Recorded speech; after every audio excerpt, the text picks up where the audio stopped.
देखिए बच्चों, आज हम बात करेंगे 10th क्लास की। ठीक है, साइंस का चैप्टर है और चैप्टर का नाम है, उस चैप्टर है वो 6। कौन सा चैप्टर है? 6। जैव प्रक्रम वाला चैप्टर चल रहा था। ठीक है, इसमें इसमें हेडिंग है हमारी अगली, मनुष्य में पोषण तथा पाचन। क्या है? मनुष्य में पोषण तथा पाचन। अब मैंने पहले ही बता चुका हूं मैं कि जो हेडिंग होती है, मेन हेडिंग, उसमें उसके बारे में लिखा होता है मनुष्य में पोषण, मतलब उसकी खाने पीने की पूरी प्रक्रिया। ठीक है, किसकी? मनुष्य की।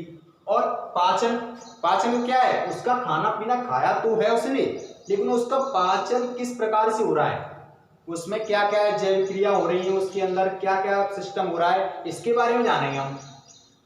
चलो देखते हैं।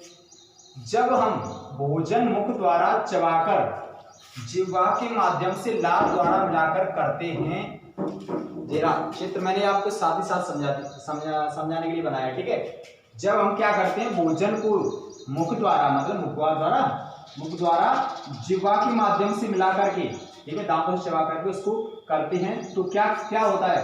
करते हैं तो मुख से आमाशय तक भोजन ग्रसिका द्वारा, किसके द्वारा? ग्रसिका द्वारा। ग्रसिका कहाँ है? ये रही हमारी, कहाँ है? ग्रसिका, ये रही, ग्रसिका के द्वारा। किसके द्वारा? ग्रसिका के द्वारा। ग्रसिका कहाँ है? ये रही हमारी। ठीक है, ग्रसिका द्वारा ले जाया जाता है।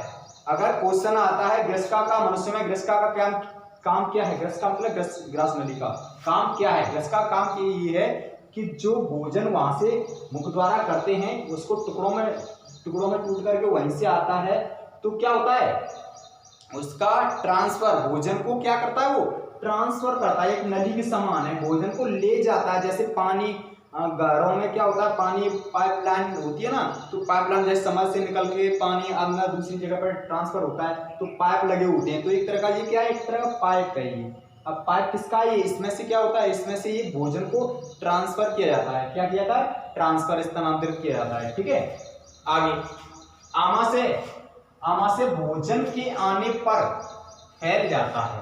मतलब पहले आमाशय हमारा क्या है? ये हमारा किसमें आ रहा है? भोजन ये जा रहा है, सीधा आ रहा है ना हमारा भोजन किसमें आ रहा है? आमाशय में। आमाशय तो ये, आमाशय ये रहा। ठीक है, आमाशय में आ गया हमारा भोजन। अब ये क्या करता है? पहले तो एक चीज नॉर्मल है, एक जैसे गुब्बारा हुआ, वैसे बच्चों के लेने खिलौने हुए, तो कुछ में क्या होते हैं? टायर हुए, साइकिल के ट्यूब वगैरह, तो उसमें पहले तो हवा अगर नहीं होगी तो क्या होगा? पिचकिसी होती है ना, होते हैं। अगर उसमें हवा भर देते हैं तो क्या होते हैं? फूल जाते हैं। बिल्कुल ऐसी टाइप का ये आमाशय का सिस्टम है। आमाशय क्या, पहले तो एकदम सिकुड़ा सा रहता है, मतलब थोड़ी मीडियम साइज का, लेकिन जब ये यहाँ से ग्रसिका से भोजन आता है ना, इसमें भोजन जब इसमें आता है तो क्या होता है? ये फैल जाता है। भाई एक चीज है, पहले खाली पड़ा हुआ था, पहले क्या हुआ था? पहले खाली पड़ा हुआ था, अब खाली पड़ा हुआ तो पहले, अब क्या आ गया इसमें? अब आ गया सब इसमें भोजन। क्या आ गया? भोजन आ गया। अब भोजन आ गया तो क्या होगा? लोड पड़ेगा, फैलेगा कि नहीं फैलेगा? बस आगे, अब आगे क्या होता है? आने पर फैल जाता है। आगे पाचन कार्य आमाशय में उपस्थित जठर ग्रंथियों के द्वारा होता है। कहाँ, किसके द्वारा? जठर ग्रंथियों के द्वारा। इसमें ये पाचन क्रिया होती है ना, जब इसमें ये फैल जाता है तो इसमें जठर ग्रंथियां होती हैं छोटी सी। ठीक है, उसके द्वारा क्या होता है? भोजन का पाचन स्टार्टिंग हो जाता है। पाचन स्टार्टिंग हो जाता है। अब कैसे स्टार्टिंग होता है? ये HCl, मतलब HCl का मतलब हाइड्रोक्लोरिक अम्ल। ठीक है, ये HCl एक प्रोटीन पाचक एंजाइम पेप्सिन का स्राव करते हैं। किसका? पेप्सिन का। पेप्सिन क्या है? अगर क्वेश्चन आता है पेप्सिन क्या है, पेप्सिन क्या है? पेप्सिन एक प्रोटीन पाचक एंजाइम है। क्या है? प्रोटीन को पचाने वाला। क्या है? प्रोटीन को पचाने वाला। ठीक है, प्रोटीन पाचक। प्रोटीन पाचक का मतलब क्या है? प्रोटीन को पचाने वाला। प्रोटीन को पचाने वाला ही तो है। क्या है? प्रोटीन पाचक एंजाइम पेप्सिन, ये रहा। ठीक है, पेप्सिन है। आगे प्रोटीन पाचक एंजाइम पेप्सिन का स्राव करते हैं। अब ये यहाँ पे एक टॉपिक आया है, स्राव। स्राव का मतलब क्या हुआ? स्राव का मतलब हुआ बाहर निकालना। क्या हुआ? बाहर निकालना। जैसे कोई भी भोजन होता है, या जैसे भोजन होता है उसको चबाकर कहते हैं ना, इसको उल्टी होना या स्राव करना, बाहर निकालना। कोई पानी है, सीधी सी बात है, नॉर्मल है, जैसे सनक से पानी निकलता है, तो पानी निकलने के बाद पाइप से क्या होता है? बाहर निकलता है। बाहर निकलता है ना। बाहर निकलने का सिस्टम क्या है? बाहर निकलने का मतलब है स्राव होना, उसका बाहर निकलना। ऐसे इसका सिस्टम है, बाहर मतलब स्राव करते हैं। क्या करते हैं? प्रोटीन पाचक एंजाइम, क्या? पेप्सिन का, ठीक है। पेप्सिन क्या है? प्रोटीन पाचक एंजाइम, प्रोटीन को पचाने वाला एंजाइम। आगे HCl अम्लीय बनाता है। क्या करता है? HCl इसका काम, HCl का काम क्या है? भोजन को क्या करता है? ये अम्लीय बनाता है। किसको बनाता है? भोजन को, ठीक है। जो पेप्सिन में सहायक है। किसमें? पेप्सिन में सहायक है। पेप्सिन का मतलब क्या है? पेप्सिन जो प्रोटीन पाचक एंजाइम है ना, प्रोटीन को पचाने वाला एंजाइम, उसमें उसकी क्या करता है? सहायता करता है साहब, वो कुछ नहीं करता है। क्या करता है? सहायता करता है। किसमें? पेप्सिन में, ठीक है। कौन करता है? HCl, ठीक है। आगे आमाशय से भोजन क्षुद्रांत में प्रवेश करता है साहब। ये रहा आमाशय। आमाशय मैंने आपको पहले बता दिया, ठीक है। आमाशय यहाँ से, अब यहाँ से भोजन क्या करेगा? क्षुद्रांत मतलब छोटी आंत में प्रवेश करेगा। किसमें प्रवेश करेगा? क्षुद्रांत मतलब छोटी आंत में, छोटी आंत में प्रवेश करता है, ठीक है। छोटी आंत में प्रवेश करता है। अब आगे क्या होता है? क्षुद्रांत में प्रवेश करता है। यह सबसे लंबा भाग है। कैसा भाग है? सबसे लंबा। अगर क्वेश्चन ऐसे आता है कि मनुष्य की सबसे बड़ी आंत कौन सी होती है? मनुष्य की सबसे बड़ी आंत कौन सी होती है? तो मनुष्य की सबसे बड़ी आंत होती है साहब छोटी आंत। क्षुद्रांत का मतलब क्या है? क्षुद्रांत का मतलब साहब छोटी आंत, छोटी आंत, ठीक है। इसकी 7.5 के समथिंग में होती है इसकी लंबाई, ठीक है। 7.5 मीटर की समथिंग होती है। और इसकी कितनी होती है? इसकी होती है 1.5 की, ठीक है। क्या है ये? यह सबसे लंबा भाग है। क्या है? लंबा भाग, छोटी आंत है साहब। शरीर का सबसे लंबा भाग ये छोटी आंत।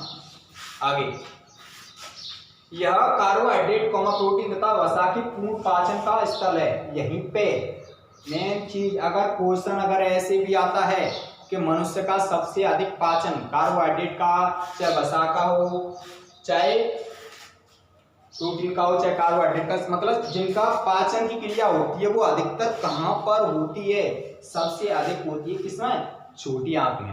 किसमें होती है? छोटी आंत में। अगर क्वेश्चन ऑब्जेक्टिव में आ जाए या वैसे एक नंबर में पूछ ले, नहीं तो कंपटीशन पेपर में भी आते हैं कि एक चीज, मनुष्य में सबसे अधिक पाचन किसमें होता है? मनुष्य में सबसे अधिक पाचन किसमें होता है? छोटी आंत, बड़ी आंत, यकृत, ऐसे रख देगा। 4 ऑप्शन रखता है। अब 4 ऑप्शन ऑब्जेक्टिव में रखेगा, 4 ऑप्शन में से आपको किसमें लगाना? टिक, छोटी आंत में, ठीक है। सबसे अधिक पाचन किसमें होता है? छोटी आंत में। आगे यह किसका है? पूर्ण पाचन का स्थल है। देखो वही वाली बात है। ये क्या करता है? यह कार्बोहाइड्रेट, प्रोटीन तथा वसा के पूर्ण पाचन का स्थल है। मतलब सबसे अधिक यहीं पे पूर्ण रूप से भोजन का पाचन यहीं पर होता है। कहां पर होता है साहब? छोटी आंत में। ये रही छोटी आंत, ठीक है। पूरा सिस्टम ये है ना, छोटी आंत पूरी एकदम लेजम के टाइप में होती है, रस्सी के टाइप में होती है ये, ठीक है। ये वैसे सिकुड़ी रहती है, लेकिन अगर भोजन आता है ना तो इसमें, तो भोजन के जब पाचन क्रिया होती है ये फूलती रहती है। आगे इसके लिए यकृत, जो लीवर माना जाता है, ठीक है, यकृत तथा अग्नाशय से स्राव प्राप्त करती है। क्या करती है? स्राव प्राप्त करती है। यकृत हमारा ये रहा, जिसको लीवर बोलते हैं, ठीक है। यकृत हमारा ये रहा। अब जिससे क्या करती है? ये छोटी आंत है ना, वो क्या करती है? यकृत से और किसे? अग्नाशय से। इन दोनों से क्या करती है? स्राव को प्राप्त करती है। अग्नाशय से स्राव प्राप्त करती है, मतलब जो भी पाचक एंजाइम है उसको क्या करती है? ग्रहण करती है, स्राव को प्राप्त करती है। अब है यकृत से पित्रस। क्या? यकृत से पित्रस, ठीक है। यकृत से है ना, यकृत ये रहा। इससे क्या होता है? पित्रस, एक इसी है ना, पित्ता से भी है, ठीक है। यकृत से पित्रस भोजन को क्षारीय बनाता है। अब भोजन को क्षारीय बनाने का काम किसका होता है? भोजन को क्षारीय बनाने का काम किसका होता है? यकृत से पित्रस, यकृत ये ना, यकृत हीरा। आगे अग्नाशय रस, मैंने आपको पहले बता दिया है। अग्नाशय नाम से मालूम पड़ रही है। अग्नाशय किसका स्राव कर रहा है? अग्नाशय रस का स्राव करता है। जिसमें क्या होता है? जिसमें प्रोटीन के पाचन के लिए क्या होता है? प्रोटीन के पाचन के लिए ट्रिप्सिन एंजाइम होता है। अब प्रोटीन का पाचन, एक यहाँ पे पेप्सिन था, ठीक है, और यहाँ पे कौन सा दूसरा पाचन एंजाइम? दूसरा कौन सा है? ट्रिप्सिन ये होते हैं ना, ये कौन से होते हैं? प्रोटीन के पचाने वाले एंजाइम होते हैं, ठीक है। पाचन होता है। एंजाइम क्या होता है? एंजाइम अंत में प्रोटीन को अमीनो अम्ल तथा कार्बोहाइड्रेट को ग्लूकोज में बदल देते हैं। किससे बदल रहे हैं? ग्लूकोज में और अमीनो अम्लों में, ठीक है। किसको? प्रोटीन को। किसको बदल रहे हैं? प्रोटीन को तो बदल रहे हैं साहब, प्रोटीन है ना, इसको बदल रहे हैं किसमें? अमीनो अम्ल में। और कार्बोहाइड्रेट है ना, उसको बदल रहे हैं ग्लूकोज में। किसका काम है? काम किसका है? एंजाइम का। किसका काम है? एंजाइम का। जैसे बोलते हैं ना, जैसे लार में कौन सा एंजाइम पाया जाता है? तो कौन सा है? टाइलिन, ठीक है। जो क्या करता है? भोजन को लसलसा बनाता है, मतलब लपेटता है। जैसे खाना पीना कोई बनाते हैं ना, ऐसे मिट्टी को गीला करते हैं, तो वो उसमें मेन काम किसका होता है? वही टाइलिन का होता है। टाइलिन एंजाइम होता है, ठीक है। आगे ग्लूकोज में बदल देते हैं। अब आगे क्षुद्रांत में अंगुली जैसे प्रवर्ध होते हैं, मतलब ये है ना छोटी आंत, क्षुद्रांत में यही पे प्रक्रिया चल रही है अभी। इसमें क्या होता है? छोटी उंगली जैसे प्रवर्ध होते हैं। उंगली जैसे प्रवर्ध मतलब छोटे छोटे से उंगली जैसे उंगली होती है ना, उंगली के से टाइप में छोटे छोटे से जोटेड से होते हैं। ये देख रहे हैं, छोटे छोटे प्रवर्ध से ऐसे ही छोटे छोटे प्रवर्ध होते हैं, जिन्हें दीर्घरोम कहते हैं। क्या कहते हैं? दीर्घरोम। अगर एक नंबर में यहाँ से भी क्वेश्चन बन गया, क्वेश्चन अगर ऐसे बीच में पूछा जाता है, ये क्या 2 नंबर में, कि दीर्घरोम किसे कहते हैं, ये कहाँ पाए जाते हैं? दीर्घरोम किसे कहते हैं और ये कहाँ पाए जाते हैं? अब दीर्घरोम, दीर्घ का मतलब क्या है? बड़ा या बड़े। रोम बड़े रोम कहाँ पर होते हैं? कुछ लोग तो अगर ऑप्शन में आया था, कंपटीशन पेपर में भी आए आगे, ठीक है, तो उसमें यही बात का ध्यान रखना है। दीर्घ रोम होती है ना, वो छोटी आंत में एक अंगुली जैसे प्रवर्ध माने जाते हैं। छोटी आंत में अंगुली जैसे प्रवर्ध माने जाते हैं। ऑप्शन आएंगे जैसे छोटी आंत, बड़ी आंत, यकृत, अग्नाशय, ऐसे ऑप्शन आएंगे, 4 ऑप्शन। अगर ऑप्शन आते हैं तो किसमें छांटना है? दीर्घरोम कहाँ पाए जाते हैं? दीर्घरोम पाए जाते हैं साहब छोटी आंत में। किसमें पाए जाते हैं? छोटी आंत में, ठीक है। ये कैसे दिखते हैं? ये अंगुली जैसे प्रवर्ध माने जाते हैं, जैसे अंगुली के टाइप में दिखते हैं। ये भोजन को अवशोषित करके प्रत्येक कोशिका तक पहुंचाते हैं। अगर क्वेश्चन ऐसे आता है, दीर्घरोम किसे कहते हैं तथा इनका कार्य बताइए, दीर्घरोम किसे कहते हैं तथा इसका कार्य बताइए, इनका कार्य बताइए। अब इनका कार्य कैसे बताओगे? दीर्घरोम किसे कहते हैं? दीर्घरोम जो छोटी आंत में अंगुली जैसे प्रवर्ध होते हैं, जैसे अंगुली के टाइप में छोटे छोटे से, ठीक है, वो कैसे वो उन्हें क्या कहते हैं? उन्हें कहते हैं साहब दीर्घरोम। अब इनका काम क्या है? इनका काम ये है कि जो भोजन होता है ना, उसको क्या करते हैं? भोजन को अवशोषित करके प्रत्येक कोशिका तक पहुंचाते हैं। अब एक चीज का ध्यान रखना है कि भोजन को अवशोषित करते तो हैं, लेकिन कैसा भोजन करते हैं? अच्छा भोजन, ठीक है। भोजन को अवशोषित करके प्रत्येक कोशिका तक पहुंचाते हैं। अब एक चीज है, अब आपको शुद्ध खाना मिलेगा तो आपकी पाचन क्रिया क्या होगी? सही ढंग से चलेगी कि नहीं चलेगी? ऐसे ही प्रत्येक कोशिका तक पहुंचाते हैं। जहां बिल्कुल बात वही आ रही सब, जहां नए ऊतकों का निर्माण। अब एक चीज, एक नंबर का क्वेश्चन हो रहा आ गया, ये ऊतक। अब ऊतक क्या होते हैं? तो मैं एकदम अचंभ पड़ जाओगे, ऊतक क्या होते हैं? तो ऊतक माने जाते हैं जो कोशिकाएं होती है ना, कोशिकाओं का क्या होता है? एक समूह होता है। कोशिकाओं के समूह को क्या कहते हैं? ऊतक कहते हैं। क्या कहते हैं? ऊतक, ठीक है। क्वेश्चन अगर आता है कि ऊतक से आप क्या समझते हो या ऊतक किसे कहते हैं, तो ऊतक कहते हैं साहब कोशिकाओं के समूह को, ठीक है। तो ऊतकों का निर्माण किसके द्वारा? नए ऊतकों का निर्माण किसके द्वारा हो रहा है? इन्हीं के द्वारा तो हो रहा है, दीर्घरोम। आगे, वह पुराने ऊतकों की मरम्मत होती है। पुराने ऊतकों की मरम्मत होती है। एक चीज है, आपको शुद्ध खाना मिल गया है, बढ़िया खाना मिल गया है, तो क्या करोगे? आपके अंदर एनर्जी बढ़ेगी कि नहीं बढ़ेगी? ताकत आएगी कि नहीं आएगी? अब वही वाली बात यही है। अब इनको बढ़िया खाना मिल रहा है तो क्या होगा? नए ऊतकों का निर्माण होगा और पुराने ऊतकों की मरम्मत होगी। जैसे कोई उसमें गड़बड़ आ रही है, उसमें कोई गड़बड़ाहट आ रही है, कोई मिस्टेक आ रही है, कहीं टूट की प्रॉब्लम आ रही है, तो जैसे डॉक्टर लोग बोलते हैं ना, आपके अंदर ये इसकी प्रॉब्लम है, तो एक काम कीजिए, आप हरी सब्जी खाइए या दाल खाइए। जैसे प्रोटीन की कमी होती है तो सबसे ज्यादा प्रोटीन किसमें होती है? दालों में तो मानी जाती है। इसीलिए तो डॉक्टर लोग बोलते हैं कि आप एक काम कीजिए, दाल खिलाइए इनको, हरी सब्जी खिलाइए, क्योंकि दालों में सबसे ज्यादा क्या है? प्रोटीन। अगर क्वेश्चन ऐसे भी आता है, कभी कभी कंपटीशन पेपर मैंने देखा है, तो कभी कभी क्वेश्चन ऐसे आता है, सबसे ज्यादा प्रोटीन किसमें पाई जाती है? सबसे ज्यादा प्रोटीन किसमें पाई जाती है? ऑप्शन रख दे, हरी सब्जी, मांस, दाल और अंडा या घी ऐसे रख देगा, 4 ऑप्शन रख देगा। सबसे ज्यादा प्रोटीन पाई जाती है साहब दालों में, ठीक है। सबसे ज्यादा प्रोटीन किसमें पाई जाती है? दाल, सबसे अधिक प्रोटीन, सबसे अधिक प्रोटीन, ठीक है। अब एक चीज का ध्यान रखना है, सबसे अधिक प्रोटीन दालों में पाई जाती है। अगर क्वेश्चन अगर अंदर से गहराई से ये और पूछ ले क्या कि दालों में तो पाई जाती है, अगर दाल रख दे सब तरह की, सभी प्रकार की दाल रख दे उसमें ऑप्शन में, फिर आप एकदम अचंभे में पड़ जाओगे कि इसने ये दाल रख दी है, तो भाई कौन सी दाल में सबसे ज्यादा पाई जाएगी? तो सबसे ज्यादा साफ पाई जाएगी किसमें? सबसे ज्यादा दाल में पाई जाएगी सोयाबीन होती है ना, सोयाबीन, सोयाबीन इसमें, ठीक है। एक क्वेश्चन और बन रहा है यहाँ पे, सोयाबीन तो है ही है, एक क्वेश्चन और बन रहा है जो नई कब आ रही है ना उसमें आ रहा है सोयाबीन। एक क्वेश्चन और बन रहा है, वसा सबसे अधिक किसमें पाई जाती है? ऐसी कौन सी दाल है जिसमें वसा भी पाई जाती है? कौन सी दाल है साहब? यही तो है सोयाबीन। भाई सोयाबीन से क्या है? सोयाबीन से तेल निकलता है, तेल। अब तेल क्या होता है? रिफाइंड आ रही है ना, रिफाइंड आ रही है बन की, वो क्या है? सोयाबीन तो है। सोयाबीन से निकल के तो आ रही है, जैसे सरसों से तेल निकलता है ना, बिल्कुल सोयाबीन से वही निकलती है रिफाइंड, रिफाइंड उसी से तो बन के आ रही है सोयाबीन का तेल। आपने देखा होगा जो रिफाइंड की कट्टी लेके आते हैं या वो लेके आते हैं तो उसमें लिखा होता है सोयाबीन ऑयल। सोयाबीन ऑयल का मतलब सोयाबीन का तेल, ठीक है।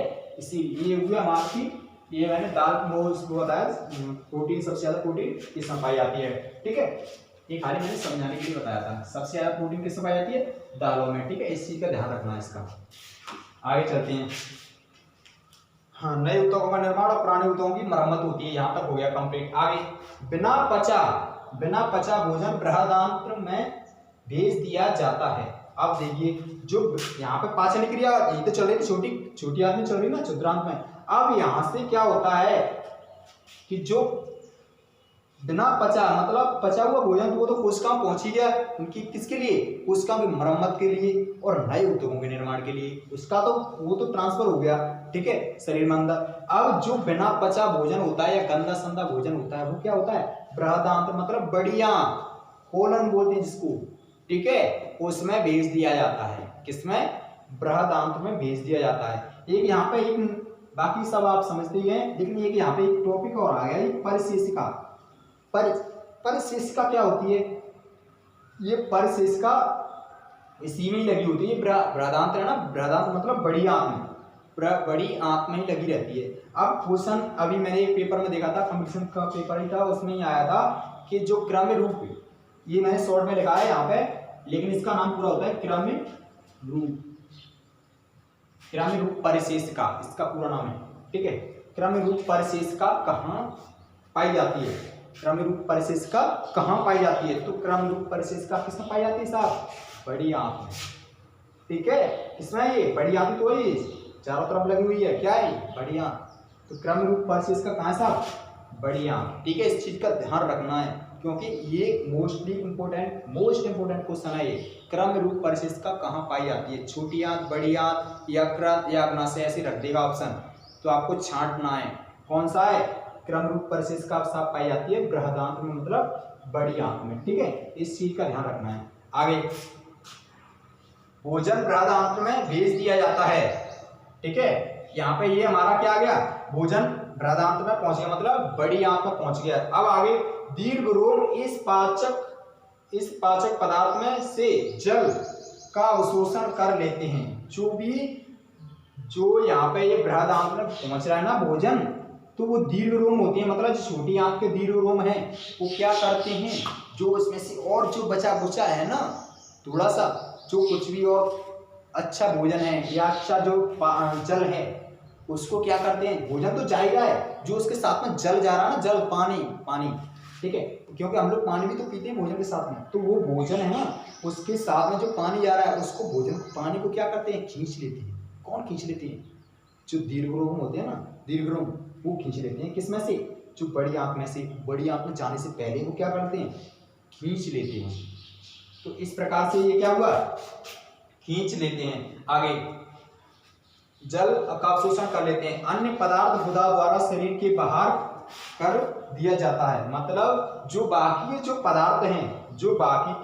जो पदार्थ हैं वो क्या कर लेते हैं, गुदा द्वारा शरीर के बाहर, गुदा द्वारा शरीर के बाहर कर दिया जाता है। मतलब ये कहते हैं ना लैट्रिन, ठीक है, या अपशिष्ट पदार्थ को वो क्या कर देते हैं, जो गुदा है ना ये, इसके द्वारा क्या कर देते हैं, शरीर से बाहर कर देते हैं। मतलब जो गंदा पदार्थ है, लैट्रिन वगैरह होती है, वो क्या कर देते हैं, गुदा द्वारा ही ट्रांसफर कर दी जाती है, बाहर स्राव कर दी जाती हैं या बाहर निकाल दी जाती हैं। अतः इस प्रकार मनुष्य के पाचन की क्रिया समाप्त होती है।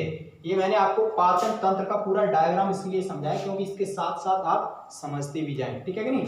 तो इस प्रकार से ये हमारा ये गुदा द्वार है ना, ये गुदा द्वार, ये क्या होता है, गुदा द्वार के द्वारा हमारा अगर क्वेश्चन ऐसे आता है, गुदा द्वार का कार्य बताइए साहब, गुदा द्वार का कार्य बताइए। तो गुदा द्वार का मेन कार्य यही है, जो अब शरीर के जो अपशिष्ट पदार्थ होते हैं, जो शरीर के अपशिष्ट पदार्थ, अब ये मत समझना अपशिष्ट पदार्थ पसीना वगैरह या कोई वैसी वो वाले नहीं, अपशिष्ट पदार्थ जो भोजन के अपशिष्ट पदार्थ, जो भोजन हम खाते हैं ना, उसका जो बचा कुचा पदार्थ है, खराब पदार्थ, वो किसके द्वारा बाहर निकलता है, वो निकलता है साहब गुदा द्वारा, ठीक है, किसके द्वारा, गुदा के माध्यम से।